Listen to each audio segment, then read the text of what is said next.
Hello and welcome back to the UCLA Bruins Insider Podcast. I'm your host, Andrew Ferguson, writer for UCLA on SI.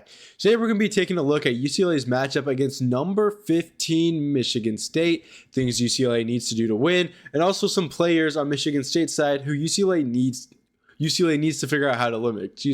But before we get started, I want to thank everyone right now who is listening to this podcast, Apple Music, Spotify, or even YouTube. It all means a lot to me, and I can't thank you enough.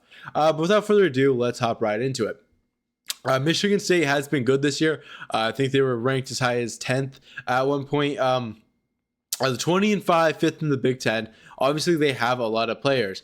Jeremy Fears Jr., who has been absolutely crazy. I've seen his game kind of just like in the background of everything, and I've been dreading having to talk about him against UCLA because I know it's going to be ugly.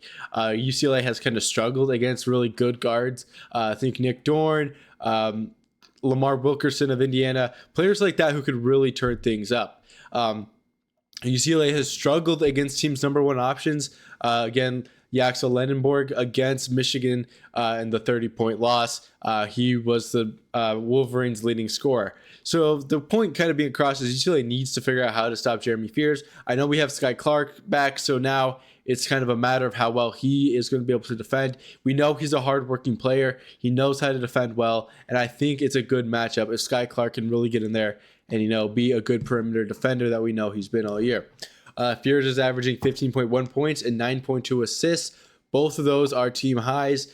So again, that just means UCLA needs to do that much to slow him down. And I think they can, especially if, Mick Cronin decides to, pull out some of his defensive masterclasses that he has had in the past.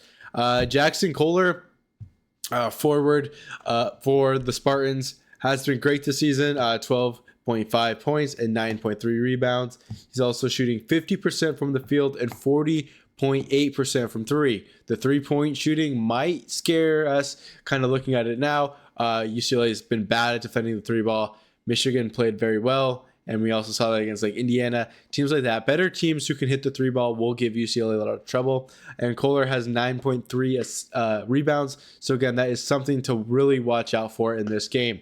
The Bruins have really struggled to rebound the ball lately, and there's a lot of reasons for that. Obviously, Xavier Booker is not fully comfortable in that position, along with, Eric Daly Jr. and Tyler Bilodeau also struggling themselves.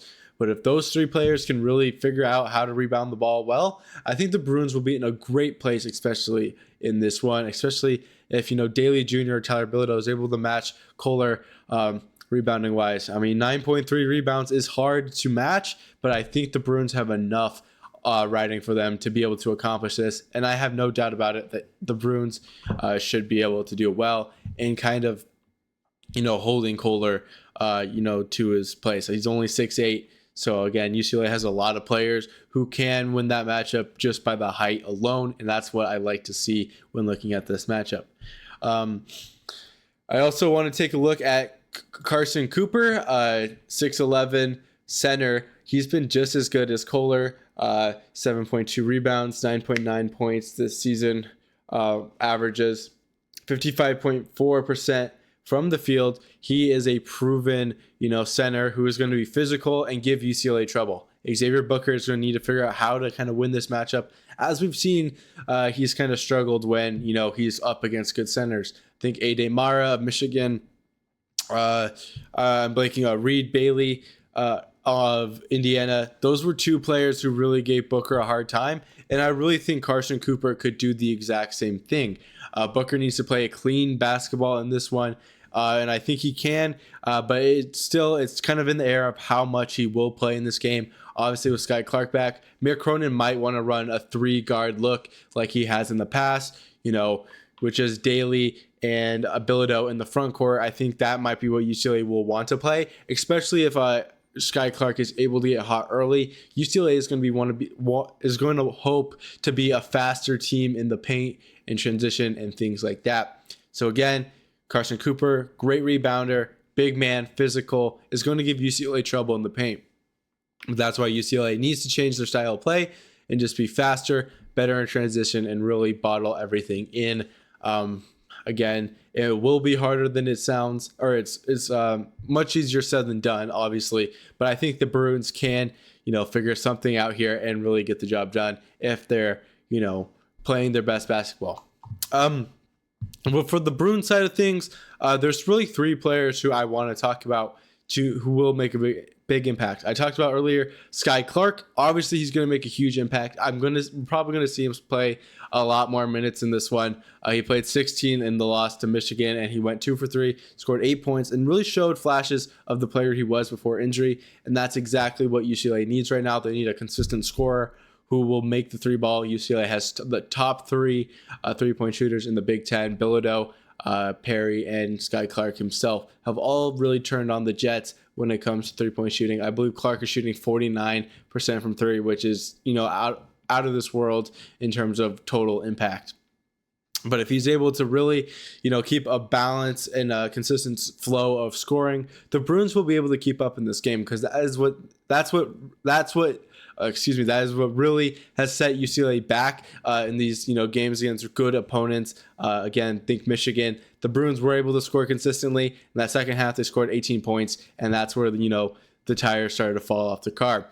Again, Indiana, there was a cold stretch in the second half, which allowed Indiana to really take a lead. However, UCLA was able to catch up in that game. But still, the point still stands. Michigan State will be a team who UCLA needs to score consistently on. And that is where Sky Clark is going to need to come in and prove that he is one of the best guards on UCLA. He obviously wants to be a starter. He might start in this game. We don't know, but still, his scoring is going to be very impactful. But that kind of wraps up Sky Clark. I want to see him score at least 15 to 20 points in this one. I think UCLA will be in a very good shape. Same goes for my next player. I think Steven Jamerson is going to need to have a great game. He is a center. He kind of comes in for Booker when he's not playing that well. Against Michigan, he had 4 personal fouls. And when you kind of look back at those fouls, it really did look like, Jamerson did get screwed on a few of those calls. So again, you can't really blame him. But what I did like to see from him is how physical he was getting. I really like that physicality to really punish, Mara, players like that for, trying to get there. I really liked how he played. I saw a couple of putbacks. That's something UCLA has been missing with Booker, because we know Booker likes to stand outside the perimeter. He doesn't really like to go deep into the paint, but Jamerson has been able to do that. If Mick Cronin cuts him a few more minutes in this one, I think we see Jamerson make a massive impact, all things considered. It should be a great game for Jamerson if he can really get into the lineup and get the minutes he deserves. Again, physical, that's what UCLA needs right now in the paint. I think they had 42 points given up to Michigan in the paint. So again, that's something that UCLA needs to work on. But yeah, that kind of wraps up everything I had to say about Jamerson. Moving on, I really want to see Donovan Dent play a really good game here. Obviously, he didn't have the best game against Michigan, and he is known as UCLA's big game player. He had 23 points, 13 rebounds against Purdue. He also had a similar performance against Indiana. I don't have the number right on the top of my head, but I know he scored 20 plus and had 10 plus rebounds. Assists in that one. So still, Donovan Dent is UCLA's big game player. And honestly, if he does not have a good game in this one, it might be a little concerning about what UCLA's future looks like.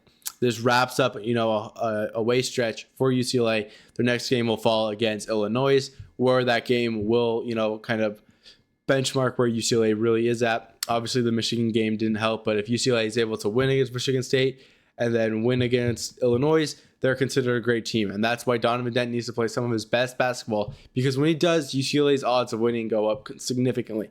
If he's able to facilitate at a high level like he's done all season, that is going to help UCLA run up the scoreboard and keep up with Michigan State. He didn't really do that against Michigan, right? I think he had 4 assists in that game, 5 turnovers. That is not winning basketball. And if Donovan Dent can't really turn the ship around in that regard, the Bruins will look terrible against Michigan State on Tuesday. But again, it's going to be a very competitive matchup. And I think if these 3 players really, step up and show out, I think UCLA has a really good chance. I mean, Michigan State is no slouch. And again, it is an away game. So what that means is that UCLA will need to kind of figure out how to kind of, manage, some of the, uncontrollable factors like they didn't do against Michigan. I thought that was kind of not in the picture. I mean, losing by 30 points, there's obviously more than one factor contributing to a loss like that. But anyways, that's all I have today. I think UCLA has a shot of winning, but it's not that likely, especially after the Michigan game. I thought that was just too hard to watch, and to confidently give them, a chance of winning here. I think they could keep it close. Obviously, Michigan State is not Michigan, so again, it'll be very close.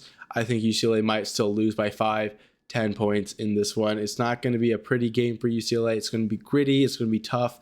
But I think the Bruins will just not be able to put this one away when they have to. But anyways, that's all I have today. And as always, fours up and have a good day.